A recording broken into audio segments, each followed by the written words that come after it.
What's up, YouTube? It's your boy back again, Jody motherfucking Keith, with another story time. And I'm here. I'm gonna tell you a story. Now, most people know me as a cab driver, Magic player, you know, but I've since transitioned out of that part of my life. You know, I no longer drive the cab, and so I still run into stuff that makes me think people are crazy. You know, and it's kind of funny because I work in an office, I work in a law office, and I pretty much, you know, do a little 9-to-5 life, and I'm on the 41st floor, and I got to take 2 elevators to get to my office, and, you know, and you would think that I've been primed to see, you know, what crazy is. You know, like, I drove a cab, so people were probably like, oh, man, I bet you see crazy stuff all the time.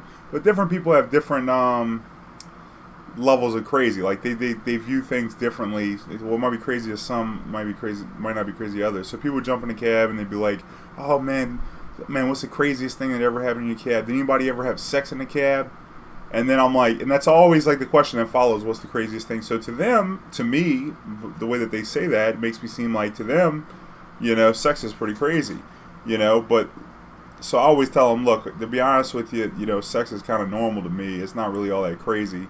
So I wouldn't really consider that being a crazy thing that happened in the cab, you know. But I guess if you want to hear the sex story, I'll tell you the sex story, you know. And so now that I'm out of the cab and I work in this office, you know, I find like normal things that would be normal to most people, very crazy to me because of what I've been through in my life experience and, you know, the crazy stuff that I have seen. That normal things trip me out.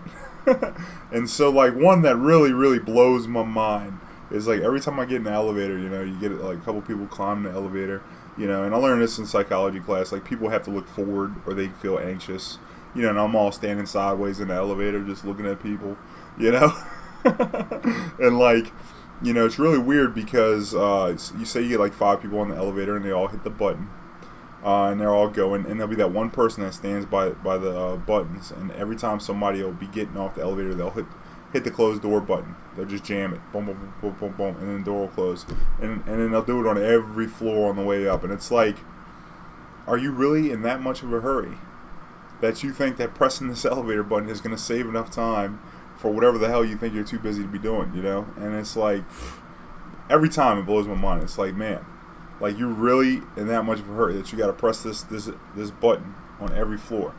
You know, that's something crazy. And then another thing that happened recently, there was a file clerk in the office, and she'd been there for like 12 years, and her last day was last week. She got diagnosed with ALS, which is really sad. You know, such a debilitating disease, and you know, it got to the point where she couldn't talk, and she was writing sticky notes. But she was an OG in that office. You know, she held it down, and she was cutting up. You know, she was like the coolest person in the office. Like, I could cut up whatever, we'd be talking shit about people. You know, she's just cool as shit. And, like, she knew everything in the office, you know, and everybody gave her shit, like, oh, yeah, Olivia. But the thing was, she was a rock holding that thing together. And now I'm trying to, like, fill in for her until they hire somebody else. And, man, it's unbelievable how much, you know. But really the point of the story is she ended up with her last day. And on her last day, it was so sad. You know, I gave her a hug and helped her carry her stuff to her car.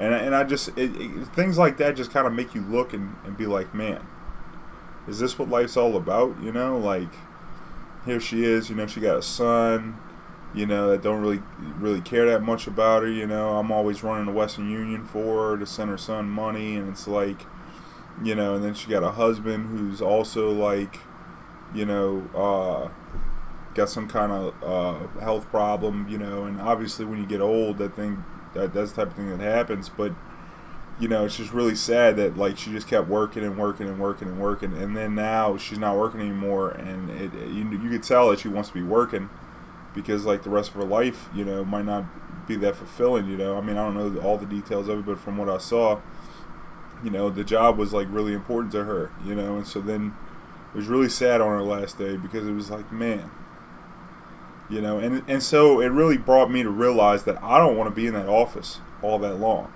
Like, I want to do something that I'm going to be like, all right, that was great. We did it, you know, even if I got to struggle a little bit. So I'm trying to, you know, go stream full time. And it's just really sad, you know, like, and what I can take from that, and I hope that you can take from that, is that you need to live your life the whole time. You know, you're out here chasing the paper, you're out here doing the thing. you know, that's all good and fine. But make sure that you take in every moment, because you know what, you're gonna be old one day if you get lucky. You know, some of us are gonna die young. You know, but like, you know, you really need to like live life every day to the fullest and enjoy everything you have, because it's not always gonna be there. And you know, that's a simple thing that people say all the time, but until you see it like in person, like actually just fall off in front of you, you know, you really don't appreciate it. So play Magic, live life, travel, make friends, you know, and live for the moment. Obviously, don't be too reckless, but be a little reckless. And you know, and then, you know, maybe have some sex in the backseat of a cab. You know, fuck, do something. You know, make stories. And you know, this isn't really that big of a story, but that's just something I wanted to share with y'all, because it really you know, it sparked a little vitality in my own heart, just seeing it. You know, something so simple in the office, and it's like people live their life like that every day, and I'm like, this happens to people all the time. You know, people, you know, go work and then they retire or whatever, or they get forced out and they die, or who knows what happens, you know, like, so you gotta enjoy it while you have it, every moment, definitely, 100%, baby. And so, you know, I guess if you enjoyed this story, you know, like, comment, subscribe, leave your comments down below. Tell me what you did today that scared you. You know, tell me one thing you did today that was reckless.